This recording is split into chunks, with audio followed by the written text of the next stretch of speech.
Good morning, good morning. Isang masayang kwentuhan na naman tungkol sa mga kabayo. At ito nga, kita nyo, kabayo pa rin ang gamit namin upang madala ang mga pananim na nyog sa aming farm. Ang mga pananim na nyog na ito ay galing pa sa Cagayan. So, ang haba ng biniyahe. At dahil hindi pa nararating ng sasakyan ng aming farm, ay kabayo pa rin ang gamit namin. Pagdating nga doon ay itanim agad. Ito si Onyok, talagang sinisipat pa niya. Bihasang-bihasa na si Onyok. May kanya-kanya tayong diskarte sa pagtatanim ng nyug. Sa amin ay simple lang.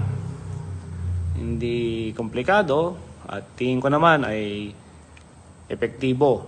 Kita nyo nga pulidong-pulido ang pagtatanim ni Kaipe. Ayan.